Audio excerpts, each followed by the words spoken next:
Welcome to Down to Dunk. I'm your host, Andrew Schlecht. We're part of the Athletic Podcast Network. With me, as always, is my good friend, Michele Berra. Michele, what's up? Well, this morning I had all the feelings, like the "why are you not playing Bertans" kind of feeling, to the "why in the hell this guy is playing," and then wow, this was my morning, between I still, 5:45 and 7 a.m. Amazing. I still can't believe it. So, I took my family to the game last night, and I had my wife and all my kids Wow, there at the game. your wife. Sorry. My wife. Also, shout out as I'm holding this up in the stream. Shout out to Rylan Styles for giving me a Kenny Hustle shirt when he went to Kenny Hustle's jersey retirement at TCU this weekend. But yeah, I took my kids and my wife to the game, and we're in the third quarter, and my older son is and my older and middle son are like both really into the NBA now, and they're both looking at me like, "What is this? This is the Raptors. Why are the Raptors doing this to us?" And I thought it was such a good test for this team Mhm. because what they did is they threw like these aggressive doubles at Shea really high up, like in this like quasi zone that just did not allow Shea like freedom of movement. They were throwing multiple guys at him. It basically forced them away from any isolation basketball whatsoever. Yeah. And it ended up like it started out being like really bad, like really, really bad because they couldn't make shots and they were just everything was clunky. The feel of the game just was kind of gross from the Thunder's end. The Raptors were great. Like they were finding really good shots. RJ Barrett was like a maniac in transition. Like they were playing great basketball, and the Thunder just could not get their footing in this offense. And then finally, they started to get Shea off the ball very, very consistently. And they Mhm. had Giddey bringing the ball up. Excuse me. They had Lou bringing the ball up. And it forced Shea off the ball. And he'd get it back eventually.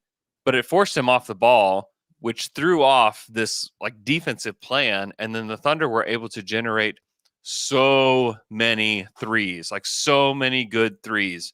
And that's how they got into this. They only made 36%, but they made 23 threes Yeah. because they took 63 3-point attempts. How many? Because 63. Okay. Can you believe that? Like that to me is like one of the stats of the game. They took 63 of their 110 shots, 63 were 3-point shots. I mean, if you told somebody in 2010 that a team is going to take 63 3-point shots, they would just say like you're an idiot. Like you Yeah. lost your mind thinking someone will take that many. And you know what? Like they needed to because a lot of people may complain about the foul calls. There weren't a lot of fouls called on the Raptors. I thought they did a good job on the Yeah. Thunder. And there were definitely some moments where there should have been some foul calls. I mean, Shea only took 3 free throws in this game, which is Yeah, like, and not for lack of trying. I mean, yes, they took maybe different kind of shots. Um, but yeah, I mean, at a certain point it was like 12 to none, which is okay, but maybe not exactly right.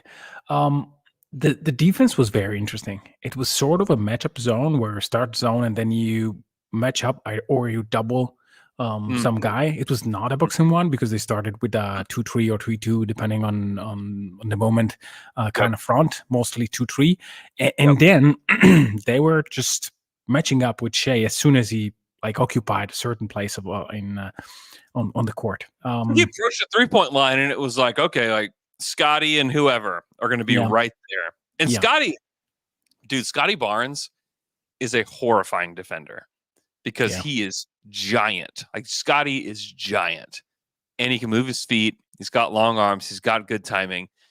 Shea couldn't do a whole lot with Scotty last yeah, night, and especially if you threw a double with Scotty there, it was yeah. a That's the really, key. really, it was really, really tough for him. But credit to Shea, he was willing to get off the ball. He was willing to help generate those threes and to generate the kinds of offense that you need to. Not every top 2 player in the league is willing to do stuff like that. And he was willing to do it. And credit to a guy that we have given a lot of flack, that a lot of people have given a lot of flack, that people want traded, that people don't think should be on this team. Josh Giddey played the best game of this season. 24 points, 6 boards, 6 assists, 2 blocks, only 2 turnovers in the game, 9 of 15, 2 of 6 from 3. One of those threes was huge. Yeah. Huge. In the And the fourth, fact, and it really was like, to me, the fact that he wasn't hesitant to take those shots. It's like anytime he wasn't hesitant and he's just going to take it, you just have to live with the results. You have to. And he was really, really good. And there were 2 key plays of the game. I actually made a video of this earlier and put it on Twitter and on our YouTube page. Go check it out. But the 2 plays that I think were like the 2 moments of the game that I was like, that's the game right there. It's obviously the Slob Wizard pass to Wiggins. To get them to overtime, which, Shea tried to make that mid-range jumper. They ended up getting the ball back because the Raptors went out of bounds. And that pass was, it was so crazy. Like when I went back and rewatched, I probably watched it 100 times this morning. And the play was just genius. Like shout out to Mark Daignault because that dude is just so smart. Because it really, you got Shea kind of looking like he's going to the 3-point line. You had the screen from Lou, and you had Wiggins he had a step on quickly, and excuse me, goodness, Giddey threw the ball before Wiggins had even broke free. He had already thrown it. Like it was, it was definitely like a quarterback moment where it's like, I know you're supposed to hit this spot at this time, and I'm throwing the ball there. Yeah. You better get there. And it was the same thing to Wiggs. And credit to Mark, credit to Giddey, who, how many guys in the league can throw that pass? There's one on the Thunder that can throw that pass. Yeah. Like there's not very many guys. Like it's like LeBron, Giddey. Yeah. Jokic. Yeah. That's probably the list. Like maybe Tyrese Halliburton on a good night. Yeah, maybe Tyrese, but Tyrese is also not big enough. Like that's the thing with like LeBron and Jokic. Giddey's 6'8". He's big, and that's like part of the reason why he's such a good sideline out of bounds guy because he can just see all over the court. Throws the ball, gets to Wiggins, and Wiggins is like that's Wiggins' skill is cutting to the basket and timing on cuts. Yeah, and making threes apparently. Wow. Wiggs was really good. He got and we'll talk about this later, but I want to talk about that, and then I want to hit on the second play that I thought was the play of the game. Thunder up 3. There's like 30 some odd seconds left in the second overtime. One, again, this has happened twice on like a game-winning shot. Is that Shea is willing to set the screen for a teammate. And he screened off Gary Trent Jr., who was on Giddey. And then Giddey, like, once he gets to RJ Barrett, he like just gets a step on Barrett. And then he finished over Barnes, like confidently. Like went and finished over Barnes. Barnes fouled him. The defense Barnes played on that play was awful. I don't know if he's like just exhausted or like what was going on there, but it was really bad. But Giddey finished over. And that to me was just like, okay, there he is. Because we know that Josh is not a bad NBA player. Like we know that. Yeah. What we have seen over the last like month and change is not a good NBA player. He just flat out hasn't been good. Yeah, and I would say that he had some good moments over a season where he didn't look like the part. And he admitted as such after the game too. He had talked to the media after the game for the first time in a long time. And he, talked about how hard the season has been for him. And it's been very difficult on and off the court for him. And him trying to figure out his role and his place in all of this is not easy. And he talked about how it takes time to figure it out. And there has to be sacrifices. And he has been like one of the guys who sacrificed the most because he's been playing a completely different role. And then you see him playing this game. You're like, okay, there he is. Like there's Josh Giddey. Yeah. He's not a 3-and-D player, which is kind of what he's been asked to be in certain moments. Like that's not him. They have to figure out a way to get more consistent looks like this for him where things can flow a little bit better and he can play with more confidence. And I think it kind of it's not just like the team needs to do it, like he needs to do it. Like everybody needs to figure out how this works for him to work within the team. But like last night with Dub out, if Josh Giddey didn't exist, like Josh Giddey wasn't on this team with Dub out in a game like this, they lose this game. You don't believe in the Mitsic thing? Fabo was good. He was good in Fabo was spots. good. No, I'm I kidding. just don't. They don't have another guy. Like what happens when J Dub is hurt, or like maybe J Dub doesn't in the playoffs. J Dub doesn't have it one game, Yeah, and maybe I Giddey think does. that Like they're gonna have to figure it out. I think that there was one thing that was even better than most of his offense, and it was the fact that he actually played very useful and impactful defense. That is Mhm. something that has no excuses whatsoever throughout the season. And even throughout the first 24 minutes of game last night, he played some horrific defenses. And I mean, I'm not sure if I'm more mad or relieved by this game because I saw plays where he defended RJ Barrett really well. Yeah. Like, where is this version of Giddy? He's Mhm. clearly capable of. He swatted him twice by Mhm. getting into a help defense with good timing, with like grit, with energy. He was rebounding like a madman. Like, where is this version of Giddy? And I know that sometimes offense is the thing that feeds defense, but this Mhm. game was the other way around. He started off very well in the second half defensively after it was pined. And he was just a different player. And this Yep. is the player. It doesn't matter where you get the ball. Granted, I think that he likes better when he can be in certain spots. But it's Yep. not that he's not getting the ball. I mean, it's how the defenses are guarding him. And Mhm. he needs to find ways to make it work. And last night he did. Boy, oh boy, he did. He was Mhm. finding wigs over and over again. Yep. Lou Dort played a sensational game passing Oh my wise. gosh. Lou He Lou is he so good. he was like fantastic. I mean, When have you seen him have those like drive and dump off passes? He this did it like season, this is something that I think you especially because you are a believer. I was more of a yeah, not gonna do it. Um, and he was doing that to such a high level, and the yeah. grit, the power that Ludor had in this game. He Yeah. was the other kick that this team had with Shea being guarded the way he was. And now, Mm.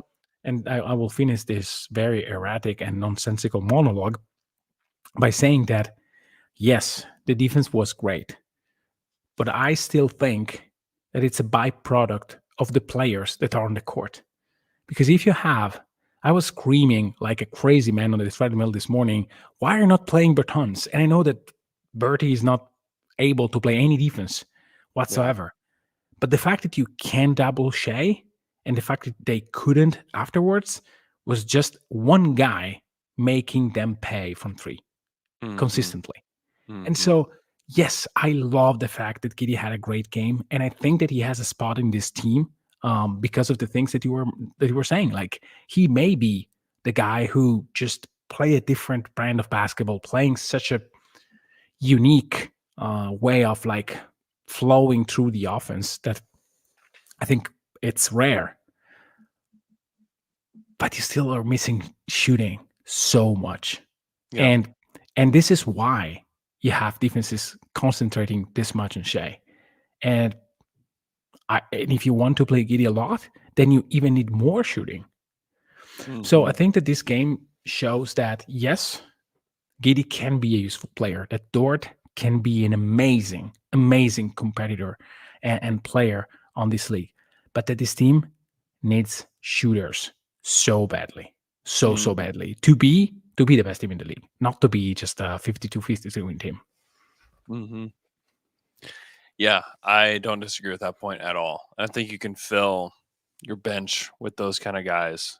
You know, Mhm. in case Kaysen went out in the game, Kaysen can be a good shooter too. Yeah.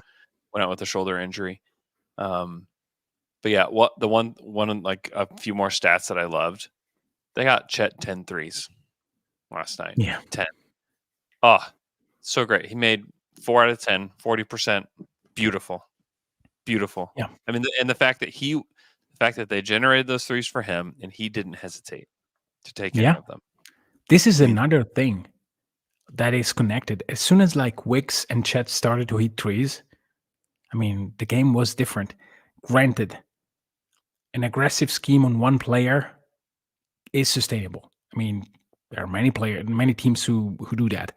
But when you have guys like Chad, like Wiggs, I mean, it, as soon as they started hitting threes, the game was so lopsided. I mean, they won like 80 to 50, whatever, over the last 32 minutes. So 34 minutes, sorry. So it's yeah.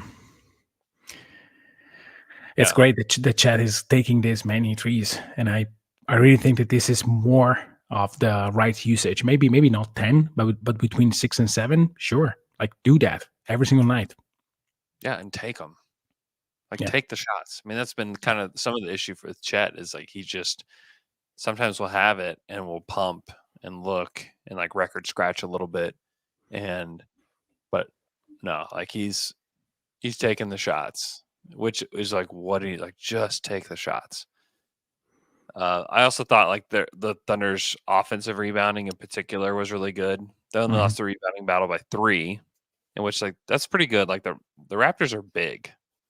Like they're a big team with Pirtle and Barnes as your front line. Like those dudes are big. And the Thunder handled them pretty well, I thought. And like Dort's offensive rebounds, which are just like these, it's almost like his hand is like a paddle or something, and like the ball is there, and he's just like, pop! Like him and Kenrich did that last night. I thought he was really good. Wiggins had 4 offensive rebounds. We can talk about Wiggins now. Wiggs was amazing last night. Yeah. Wiggs, somebody was asking in the chat earlier, like, what is he? A guy? A dude? What is he? He's a guy. This is a guy. He was really good in 33 minutes, and some of that was like Kaysen couldn't play the rest of the game, but he defended well. He took 11 threes, and part of me is just like taking 11 threes. Yes, sign me up for that. Don't even tell me what the results were. Like I don't even really honestly care what the results were because like I think he missed at one point. He missed like 3 or 4 in a row, and I'm just Yeah, like, at the beginning. Yeah. it's like just like keep shooting. Just How keep many shooting. times in OKC history there are 3 players with more than 10 threes attempted? I don't know. It honestly is going to have to take something really extreme, like what the Raptors did last night, for that to Mhm. happen. Because that's what got them that many. Is like just this the sheer just craziness of that. I mean, do you know what his season high in attempts was before yesterday, Wiggins? From 3? Yeah, from 3. 6. 6 is correct. How'd you know Mhm. that? I Did you just know that? guessed. No, You're just really good. You're really good at this I'm game. just really lucky. No, I felt You like just there watch were a lot of games with Thunder more than 5. basketball. In fact, listen to this. His his season high in field goal attempts before last night was 11. That's as many Yeah. threes as he took yesterday. It was really good. It was really, really good. Um, he had more points in the San Antonio game where he had 22 and had the walk-off interview. But Yeah. yesterday, his impact was felt. He was hitting threes. He made good passes. He obviously had the cut to win the game from the Slob Wizard pass. He, was whenever they needed Giddy off the court for defense, who do they turn to? They turn to Wiggs. And he was awesome for them yesterday. And a lot of it is like there's no J Dub in this. There's no Isaiah Joe. They need to give minutes to somebody else. And he really stepped up. Mhm. He and Kenrich were really, really good off the bench. Kenrich, obviously not in the scoring department as much, but defensively, Kenrich was there, and Kenrich was like aggressive and very Yeah. good. But Wiggs with 20 points, 6 boards, 2 assists, only 1 turnover, 8 of 17 overall, 17 shots. Like that's just like mind blowing. And then 11 threes from Wiggs. It's just like, yes, please keep doing that. And a lot of them are these wide open corner threes that if you tell me that he can get that many wide open threes, like, yeah, take them, take all of them. And that won't happen. It may not happen again this season. It probably won't because, Shea only took 17 shots. He only got to the free throw line. He only took 3 free throws in this game. 2 of them were, one of them was a tech free throw, One. And to Emmanuel quickly that was on the court. He made it. That's amazing. I'll sit next to somebody, and when he stepped up for the tech free throw, I was like, I don't think he's gonna make this. It's like he made it. Good job, Shea. Shea was so good last night. There's the one picture. I need to load it up here on StreamYard because it is so funny. He had that monster jam at the end of the game. I mean, just absolutely insane. And the photo is so funny. I first saw it when Joe Masato tweeted it out this morning, and I want to give credit to Brian Terry from the Oklahoman on this photo because it is a gem.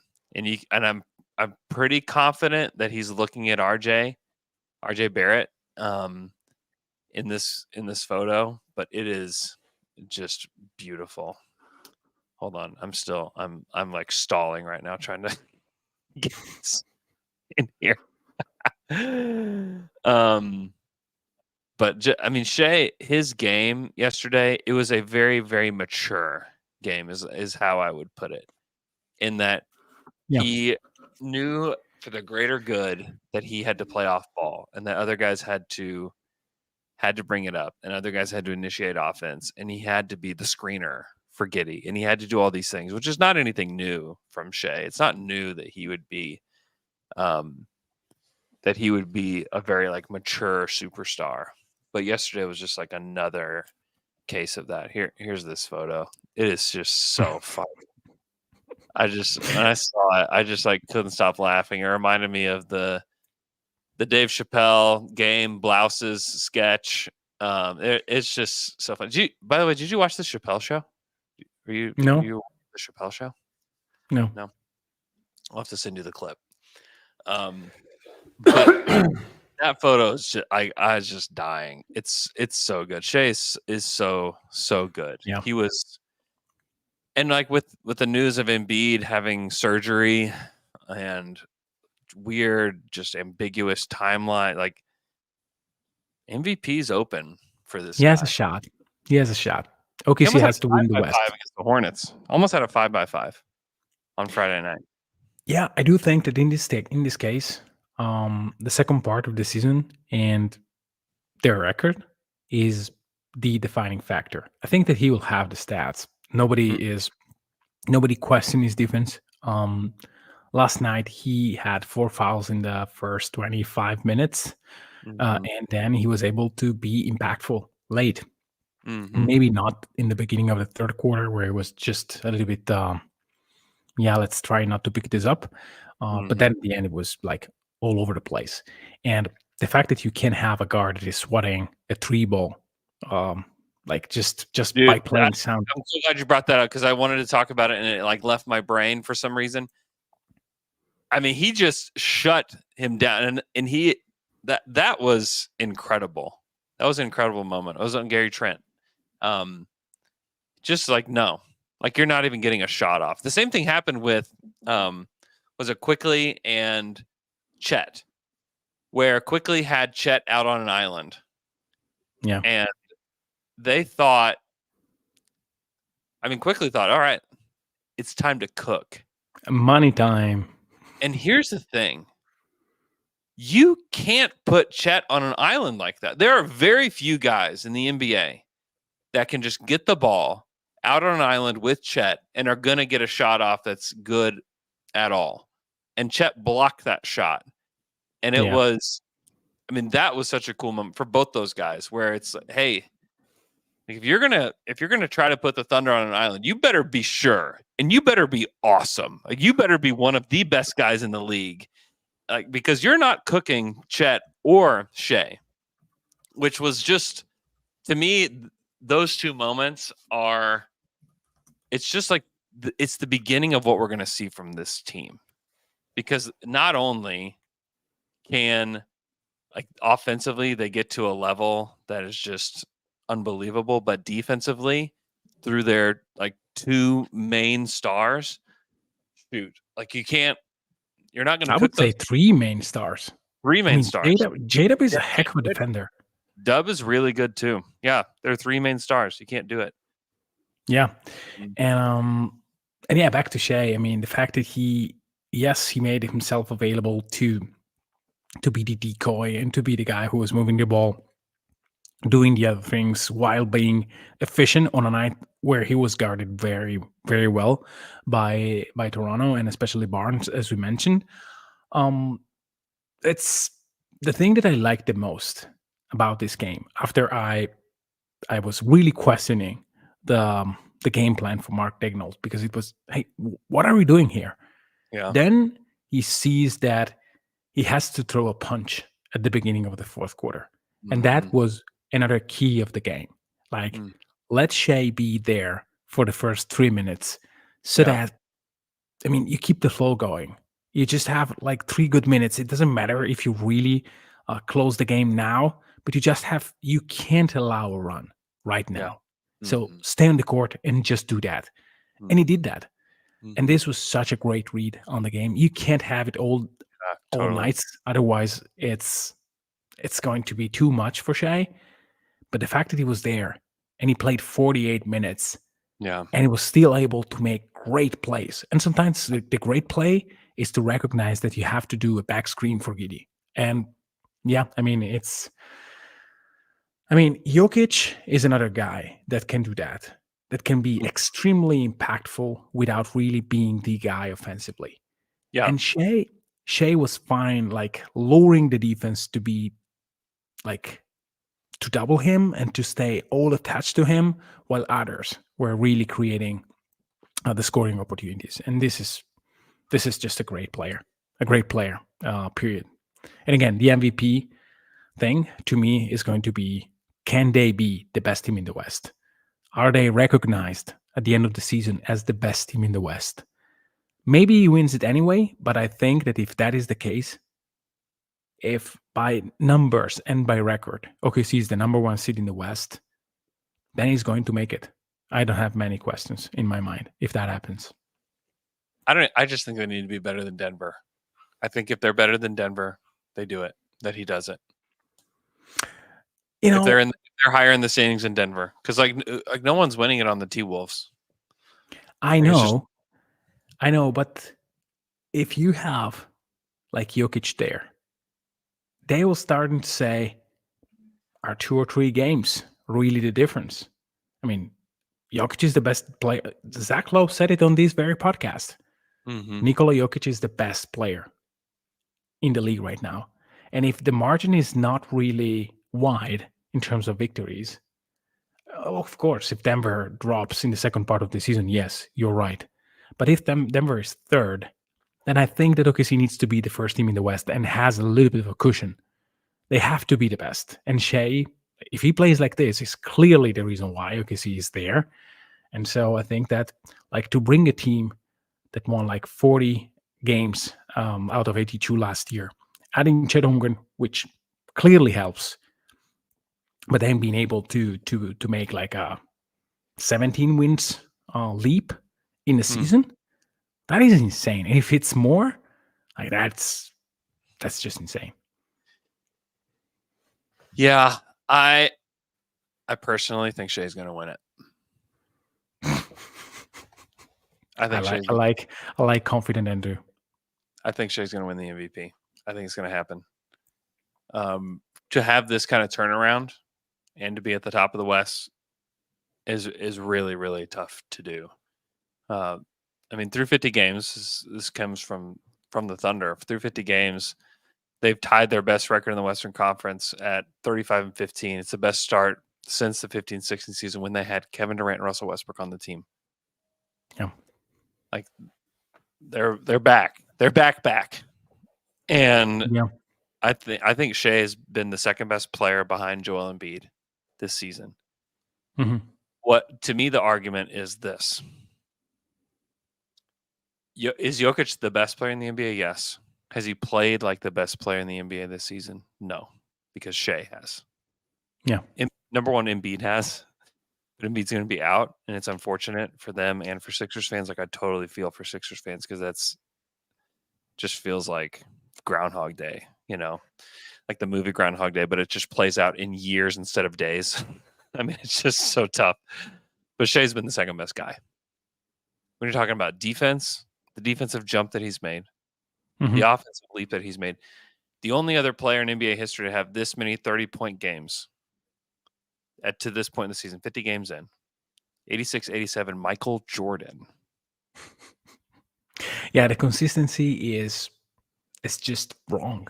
Like, it's and again, I think that with Jade up there, the technique that the Raptors and the Wolves used, which was really like deservingly on every single podcast last week. Yeah, that works because you have just Shea. If you add Jade up to last night's game, it's not the same. When they play together, you can't really do that. Jade up will destroy you if you do that. And so yes, the final moments against the T-Wolves were like a blueprint of how you guard a team with Kenrich Williams, Lou Dort, and Josh Giddey or Aaron Wiggins as player number 2, 3, and 4, or 3, 4, and 5 of your rotation. But if you have like Chet, Shea, and Dub on the court together with maybe Isaiah Joe, you can't play that. You can't use those schemes. You can't be that aggressive. You're going to die. You're going to lose. And so She had 14 assists last night. Yeah. Like, he made the adjustment. The adjustment was made where it was like, okay, you're gonna take this away from me. I don't care. We're gonna win anyways. Yeah. Like, that's all right. I'm doing my thing then. Yeah. Yeah. Like, that's what an MVP does. You know what? You're gonna shut me down. You're not gonna shut Josh Giddey down. Let me screen his guy. See ya. And one. Game over. That was really, really something. It was. That was like, it felt like a moment in the arena. The arena was just on fire last night during that run. I mean, they're down 23 points. They're down 23 points. I don't know if we mentioned that yet. Down 23 points. It's Sunday. You're getting closer to the trade deadline, All-Star break. It's just like, you could have very well just like mailed it in and be like, you know what? It's not our night. It felt like, and it was funny because Brett Dawson tweeted this, this kind of feels like it's not the Thunder's night, and it did. It felt that way. It totally felt that way. I was telling my kids that, like, this is just how it goes sometimes. And boy, they just came through. They came through. We have a question in the chat from one Tyler Parker, friend of the program, and friend in life. Andrew and Mikey, longtime listener, sometimes guest, first-time chatter, said some buffoons mentioned Wiggins as someone who might be a roster casualty at the beginning. Do you think they should die? Digitally, yes. I think so. Digitally? I think that could be like a good punishment. Like, they should really digitally die, where you're not allowed on Twitter, like TikTok, start a new Twitter Instagram, account, Facebook, whatever. Yeah. Erased for, I don't know, a good chunk of time. To be honest, I thought that Wiggins could be a guy that you move because he's not like an 8-man rotation kind of guy. This was my thought, because the idea that I had is, yes, he's a nice player. He's a useful player. He can do so many things. But the impact on the defensive end and on the offensive end, because of the lack of elite shooting, was questionable. Like, this version is different because the defense has improved, not a ton, but a bit. It was not bad. Now it's better. And the shooting changes everything. Just, do you know he's shooting from 3, Michele? Like, has that even like sunk into your brain? Because it hadn't really 42.8. No. It's higher on the season. Michele Berra, 51.4% from 3. Wow. I was very impressed at 42.8. But last season, he was like below 35, right? No, that number hadn't sunk into your brain either. 39 last season. Really? Yeah. He was 30% his rookie season. Oh, 39% last year. That must have been what he was like for his career, probably before the season. It was like under 30. But then 51 so far this season. He's 36 of 70 from three. So it's still not quite. I mean, he's not a 50. I mean, no one's a 51% high volume shooter. But if he can be, let me see what he is from the corners, because like that's the number that really matters with the kind of player. He took like 55 threes from the corners, probably among 71 that he took. Yeah, so he's taken 45% of his shots from the corners this season, shooting 46.9% from the corners. So he's actually shooting better from above the break, which is insane. Yeah, last season from the corners, you know what he was?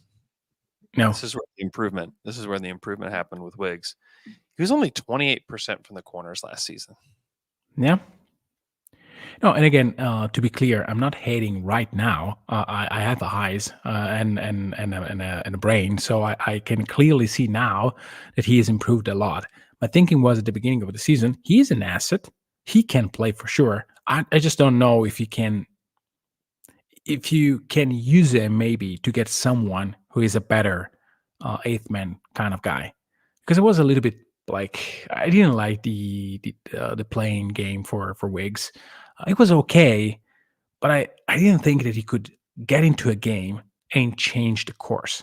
I always thought, yes, he's a guy that can play, and he will be reasonably good any given night, which is something that you need. Don't get me wrong, but what he's doing this year is changing the course of some games with his offense, which, again, I didn't notice last year, and I was wrong. Saying that he could be a roster casualty, though, that's no. Like, he's clearly a good NBA player. He was clearly last year a good NBA player. Mm-hmm. Yeah, I've been very impressed with Wiggs.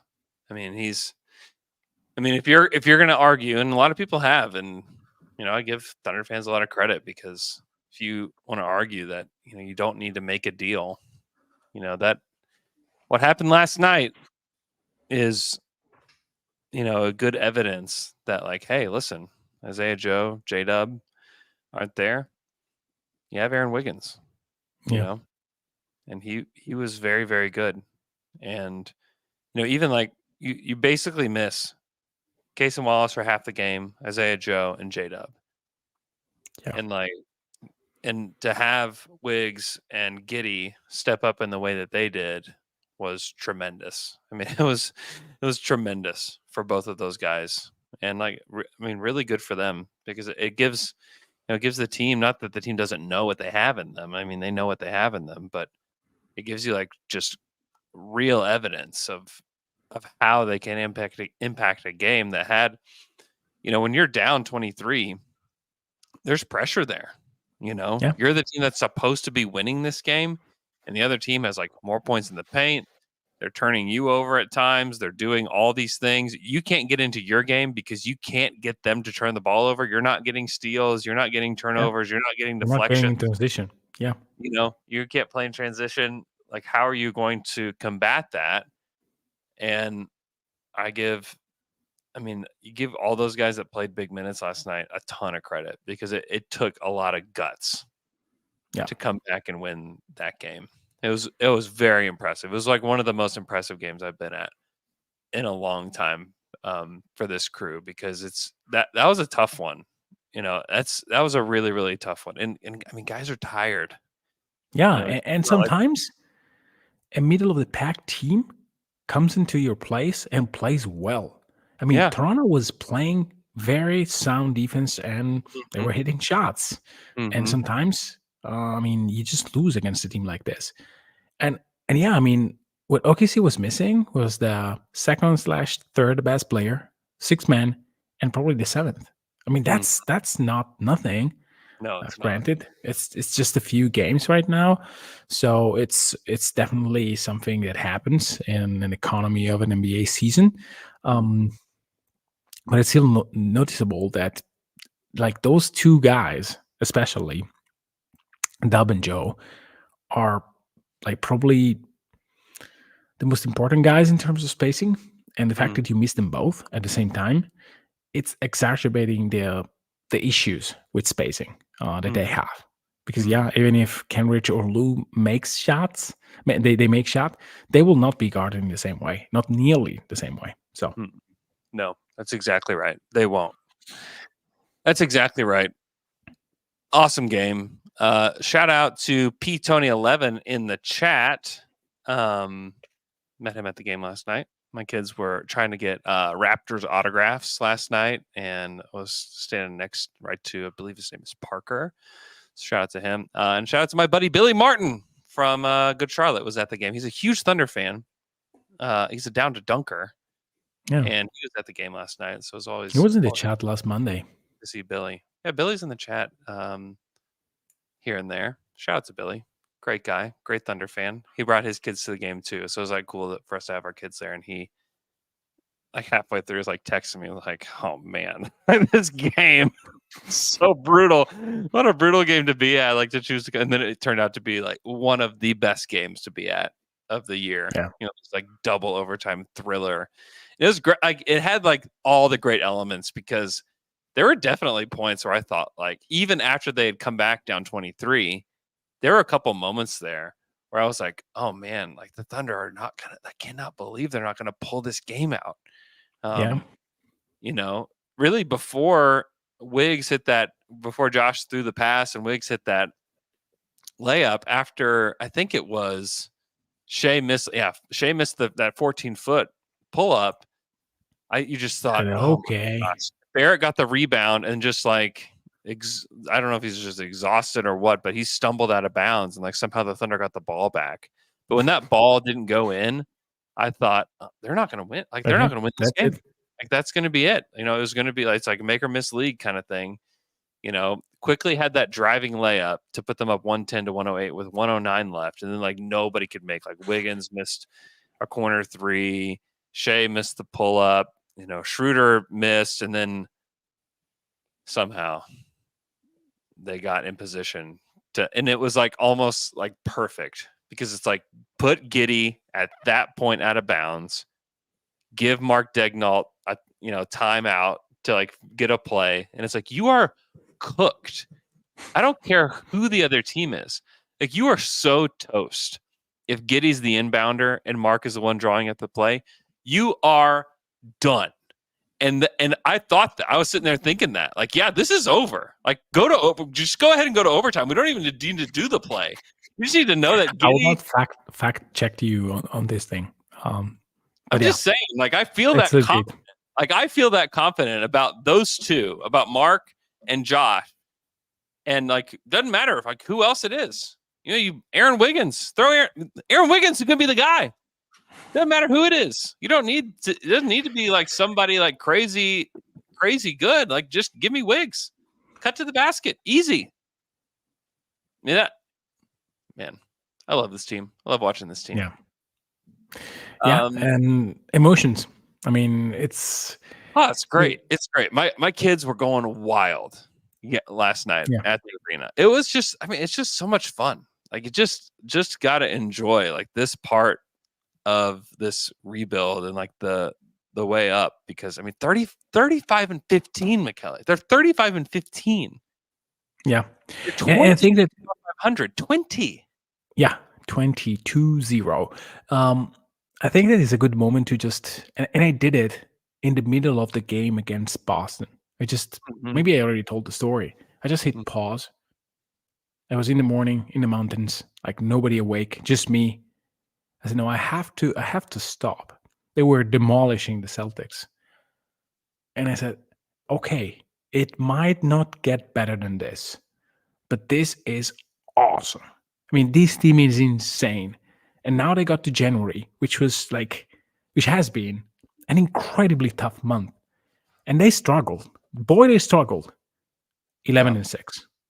Like this is just crazy. Like it's just insane what they are doing. And right now we should really pause and look and say, okay, this team through 50 games is 35-15. Mm-hmm. I don't care what happens next. I really don't. We should not care. We should just, well, we should care in the I grand scheme of thing, yeah, but our feelings should be like supported by the fact that this team in the true year one of, hey, let's see what we have. yeah, here they are. It's winning 35 game over the first 50. Yeah. That's insane. Mm-hmm. It's really insane, and it's something that we should stop and think about whenever we say, "Oh, they lost to the Pistons." Yes, they did. It was terrible. I mean, it's not good. Not good at all. But Yeah. then you see them playing like just 2 days before. They demolished the Pelicans. I mean, And that now was they one win. of the best games they played this season. Exactly. I mean, flip-flop the 2 games, the record doesn't change. I mean, like how they play against the Pistons, it's not them. It's just the NBA. It's just that sometimes at my job, I have such a like terrible day that I write emails that don't make sense. I mean, is this me? No. But when you grind it, and you're tired and you have to do a gazillion things, because everything is important. Like in a basketball game, every single possession is important. Every single rotation, every single positioning, it's important.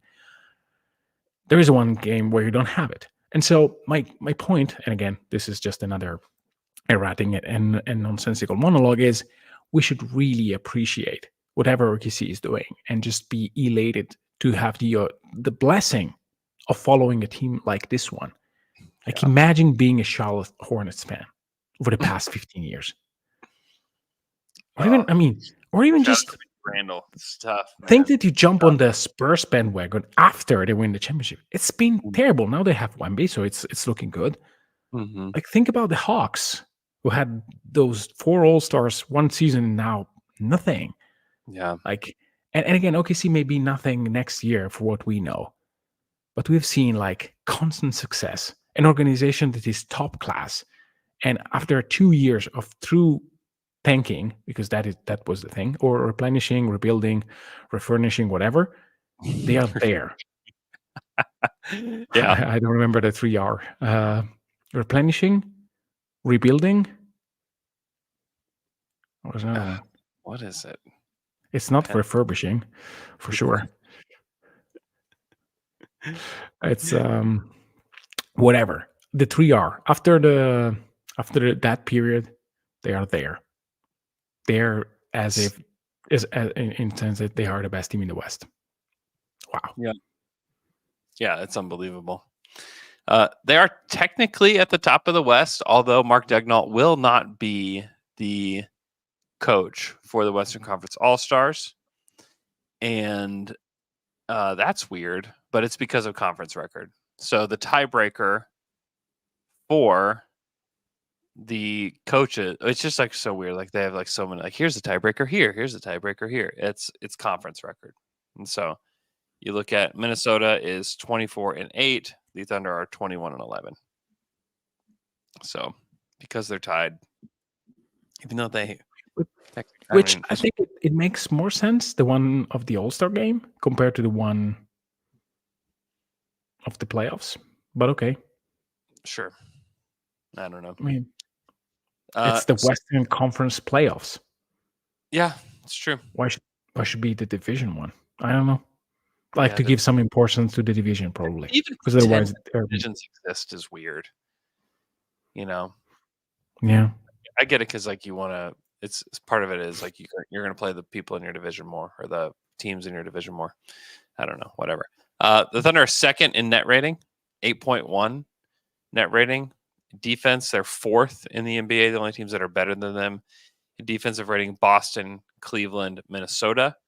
And then offense, they're sixth. The only teams that are better, they're actually tied for fifth with Philly at 119.3, with Clippers, Bucks, Celtics, and Pacers are the only teams that are higher than them. You know, the Pacers are only like a point and change per 100 possessions better than the Thunder. So, I mean, they're just right there with the best of the best in both offense and defense, and have the second best net rating in the NBA. You know, the Timberwolves are 19th in offensive rating, which is why their net rating isn't nearly as good as OKC's. They're 6th in net rating, but they're 5.9, where the Thunder are 8.1. I mean, the Thunder are, over the season, the second best team in the NBA by when you look at these metrics. It's like that's the team. The only team that's better is Boston, and they're like significantly better. They've been awesome, but they're dealing with injuries and have had a slump of sorts themselves, And the NBA season's hard. It's a long season. You got to go through the ups and downs of it. And the Thunder are, getting through a tough stretch without J-Dub and without Isaiah Joe, like both very, very important players to what they do. And they're making it through. They play Utah tomorrow night in Utah, which is That's tough. not an easy opponent. And then that's the last game before the trade deadline. They actually get 3 days off, which is going to feel so strange to Thunder fans, because we've literally had a Thunder game either back-to-back nights or every other night for basically over a month. And so now there's going to be 3 days off. I feel everything. I feel it entirely. Yeah. I hear you. I do as well. And it's gonna be nice to have the 3-day break.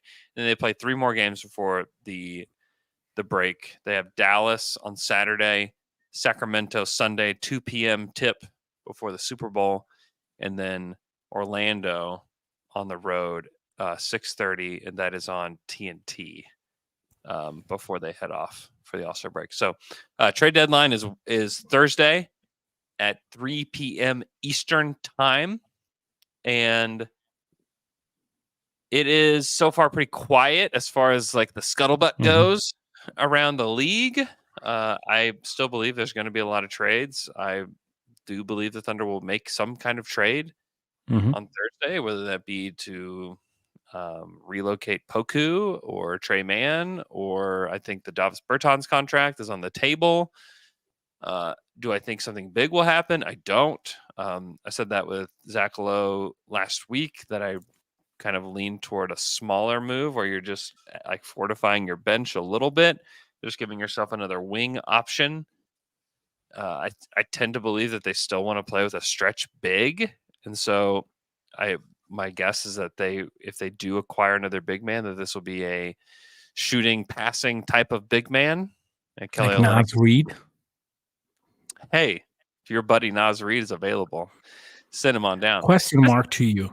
I was listening to the low pod. They were discussing the fact that the Wolves are terrible on offense. And they were saying, they should play more with Towns as a big. Should play more with this, and that. They need like another guard. I said, I kind of agree with that. I know that Naz Reid is killing the Thunder. But I also think that the two big man lineup doesn't really work. It's tough to have a really good offense playing 2 bigs. Certainly. Yeah, and do you really think that if you get like a very good 2-3 guard that can play defense, that the defense can be worse than what they have right now? I don't believe that. It's not going to be a whole lot worse. I don't think so. Yeah, especially if you can play like a all clamps lineup. Say that they get like a good 2-3 guy, and you play Conley, Edwards, that guy, McDaniels, and Gobert. How can you score on that end? Yeah, and then you can play some free flowing Towns at the center kind of lineup. Yeah, so then they don't really need Naz Reid. I still think that after I will stand on my island Naz Reid here. No, there's no defense there, so I kind of pass. It would be nice.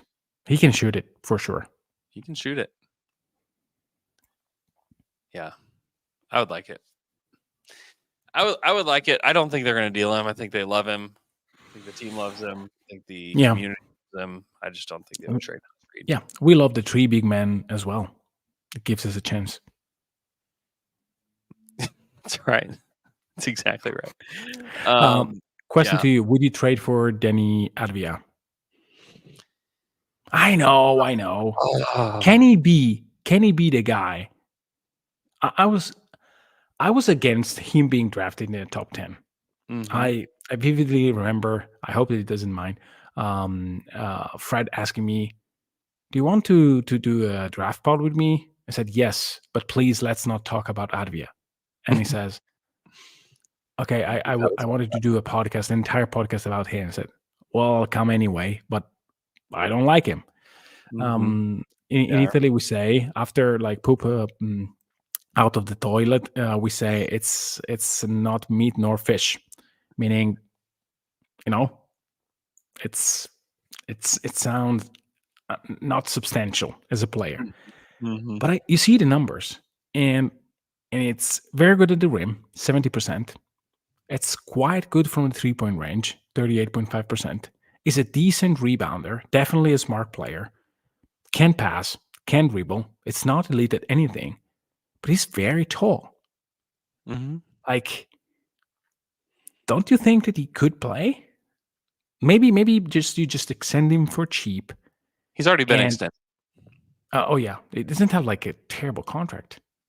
No, it's actually good. It's through he's extended through 27, 28, and it descends. So it starts at 15.6, then to 14.3, 13.1, and then 11.8 in It's 27, not a 20. bad deal. I mean, it's objectively a very good deal. Yeah.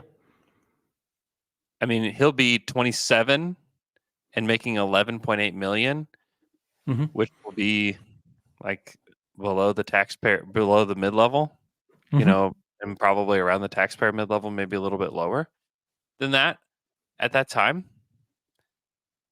I don't mind it.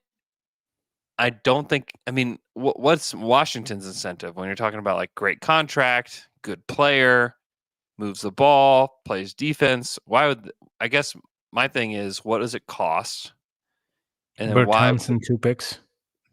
2 picks, like 2 first-round picks? Bad ones. Can they be in this draft? Sure.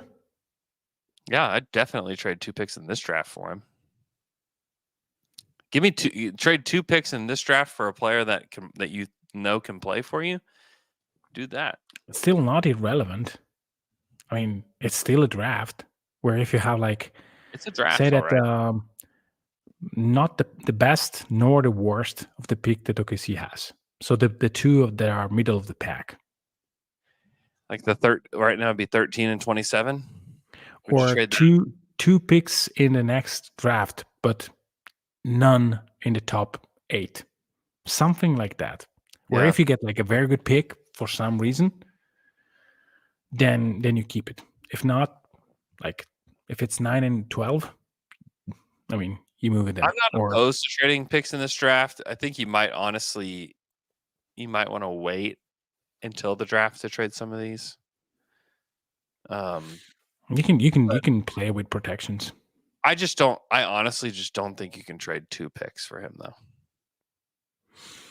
Okay. It's too 1 and much. 1, 1 and 2, 1 first, 2 seconds. Sure, that's fine. Better. Um, Something like that. I think that he could legitimately play for OKC almost immediately. yeah, he's a good player. He's one that can process the game at a pretty high level. He's strong. I'm not quite a believer in the shot. He shot it well this year.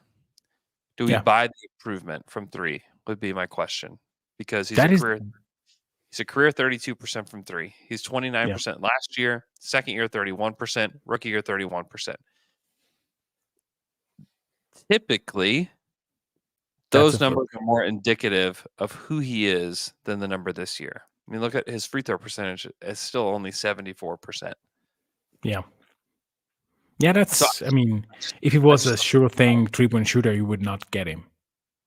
Period. for sure. But that's why I might just be willing to wait for somebody else. Yeah. I mean, I'm mildly interested in a trade like this one, where, yeah, you pay probably too much, but if he works, he's exactly the guy that you might need. Because, like, if you face the Clippers, he can give you 15 minutes of good defense on a wing. Yeah, he can guard. He's kind of like the Israeli Jeff Green. I don't know what that means, but okay. I mean, that's Why where he's Jeff from. Green? Why Jeff Green? Because he's like this 6'9", like can do everything, but not is he good at any one thing? Is he really that good at one thing? Like, no. Yeah. You know what I mean? Like Yeah. forward that is good at like if he wants to play in the NBA, he'll play in the NBA for a long time. You know? Yeah. Just like Yeah. Jeff. And I promise you, as he goes, if he starts getting like moved around a little bit, teams are going to start talking themselves into him, just like they do with Jeff Green. You know, how many teams have talked themselves Or into with Jeff? Slow-Mo. Slow-Mo is another one of these guys. Slow-Mo's like another interesting one. I mean, the shooting's not there. He might even be a step slower this year, Yeah, I which don't is like him. I wouldn't want him here. I'll No. tell you that. Like I like the decision making for his size and all of that, but like, do you know what he's shooting from three this year? 12? It's a little better than 12, 19%. He's only, Yeah. dude, in 50 games, this is even worse than the percentage. In 50 games, 27? it's not that bad, but 31. He's only taken 31 threes. Yeah, He's it's made not that 6. better. 31. Yeah. It's close 0.6. to a career low in his. I mean, it's not as bad as like what his free throw or his 3-point rate was like early on in his career, but like last season he took 105 in 69 games. He's only taken 31 through 50 this season. The previous year he took 109 and 69. I mean, he played 69 games. Very nice. 3 years in a row. This is a Wow. man who loves 69 right here. Unbelievable. Yeah, Slow-Mo's not the guy. I think they would move him. But it's also just because he hasn't been that good, Yeah. you know.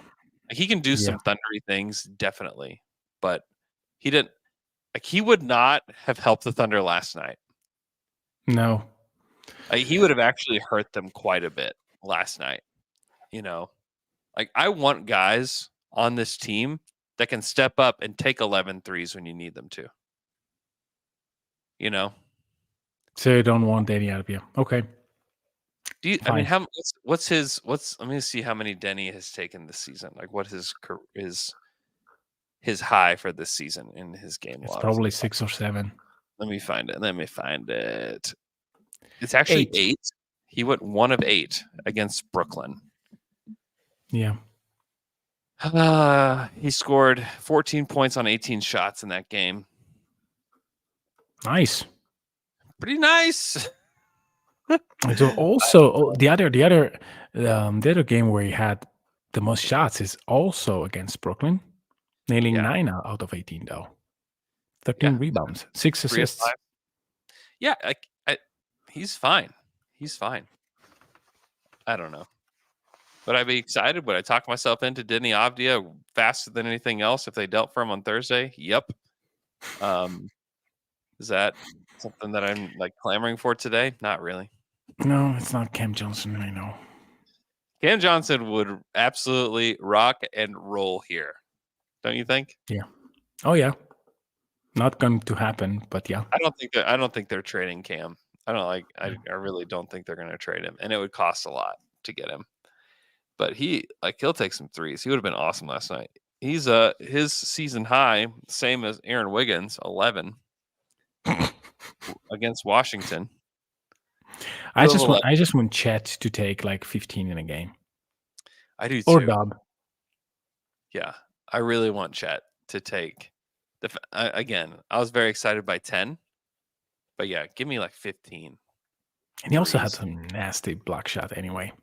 He's so He always good. has those. We're like, oh, he's hitting the rookie wall. Like I don't know. He had a few bad games, Well, but he had 3 bad weeks. In those he's 3 bad weeks, he was not efficient. That was the only thing, because it was not like producing less. It was just less efficient. he's been really good lately. Yeah. Been really good lately. So against Philly, he took 11 threes earlier this season. I don't really quite remember that. Do you remember that? Yeah, now that you say that, I remember that Philly played a similar brand of basketball that Toronto did, like just snagging and allowing, and Chet took a lot. Mm-hmm. Like, he didn't make a lot, but he took a lot. Yeah. He was 5 of 11. 5? I That's thought good. like 3, 4. But yeah. 5 is great. 5. Yeah, he's taken 8 once. He's taken 6 a ton of times. He's taken Oh 5 no, that was the game where it was 3. bombing at the end of the game. It was Yeah. bomb after bomb. Yeah. He's only had one game where he took 1 3. Do you remember what game it was? The first game against Denver? No. It's when they played Cleveland. Okay. I thought it was one of the early games. 1. Yeah. November 8th. Seemed like a year ago. It does. It feels like forever ago. It feels like that was his rookie season. He's somehow like outside of a rookie season. But okay, Michele, your last pod before the trade deadline. Give me a prediction for the trade deadline on Thursday and make it spicy. I was ready to say, well, they will trade for Danny Advia. It is not spicy at all. There's a kick to it. That's a jalapeno. No, it's terrible one. I should have warned me to give me time to think about it. Sorry. Spicy but realistic, or just spicy like my dream? Like, oh, they're going to trade for LeBron. Like that's spicy. No, not LeBron, but could have said something like trading for Bogdan Bogdanovic. That is not going to happen. Bogdan. The Hawks one. Yeah. I would love to have Bogdan. It doesn't help anything, really, because they have like Aaron Wiggins and guys like that play the exact same role, but I would love that. I think that deep down, I want them to, and this is not spicy at all, but I wonder if they take a veteran that plays the 3 and the 4, like Harrison Barnes, players like that. Yeah. Again, not spicy. God. You know what Bogdan's high this season is in 3-point attempts? I don't know. He took like more than 12 against us. So 18. Yeah. Bogdan 18 against Miami.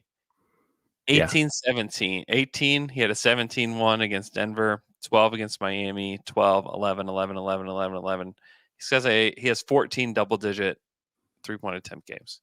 Yeah, he's a gunner. He's a gunner. It's 40 against Denver. 40. Yeah, he can score. What about Bruce Brown? Like he was terrible last night. He was bad. Bad. What happens? What happened with him? I don't know. Advia, Harrison Barnes, someone who can really be a sound player off the bench, who can you put there against like a wing, and you just don't pay him. I think that is something that I would love to. But as for spicy, I don't know if there is a spicy name out there that has these traits. What do you think? Do you have a spicy one? Except for Cam Johnson, which will not happen. Yeah, Cam would be my spicy take. I don't have. I mean, I've been saying it the whole trade season. Who I think they should trade for, and it's like not spicy at all. Yeah, but Royce Royce O'Neal. You know what his nickname is? No. Big Meal. Does that help you at all? Does that do anything for you? Nope. What about DFS nicknames? God, that would be great. Let me see what his season high in 3-point attempts is. 13. Royce O'Neal? Like 10? 13. Against who? Against Boston. Okay. Then you know that is exactly the player that will be schemed in the same way for the Thunder. Yeah, he was 2 of 13. Yeah. He scored 6 points that night. Oh boy, but he did have 3 assists, and they did lose by 10. So wow. So it's entirely onto him. Nice. It's exactly the player that you want. It's exactly him. Hey, he did 6 of 12 against Toronto. He could have played in that game yesterday and helped the Thunder. 18-7-4 with 2 steals and 2 blocks against Toronto. They won by 45. Won by 12. Yeah. I like him. I think he's good. I think he is like a nice break glass in case of emergency player. Big Meal. Yeah, it's you do it and you don't regret it. And if it doesn't help, who cares? Yeah, Exactly. He's expiring. You can let Big Meal go if you need to. All right, Michele, we'll let you go. And I cannot wait to see what happens at the trade deadline. Hope they trade for a big fat meal. Hope you guys have an awesome day. Thanks so much for listening to this show. Be sure that you subscribe to our YouTube channel. Put some shorts up there. I put a video of my perspective at the game on the Giddy inbound pass to tie the game. You can go watch that. I made a quick video of what I think are the two most important plays from the game last night. You can go watch that on our YouTube channel as well. Please subscribe. Hey, if you're watching right now, we got a lot of people watching right now. Whoo! A lot of you guys are watching at work right now, I assume, at 2:24 p.m. in the afternoon. Hit that like button for me, please, right now. And if you are not subscribed, if you're watching live, please subscribe to the channel. Man, the best is yet to come for this season too, Michele. Like this, you got to join. You got to get some more dunkers on board. If you're listening right now, hey, just copy the link, send it to a friend. Say, hey, you're a Thunder fan. Listen to this. It's going to be a wild ride, and this is just the beginning. It's going to be beautiful. Michele, thanks as always, and we will talk to you guys again on Wednesday.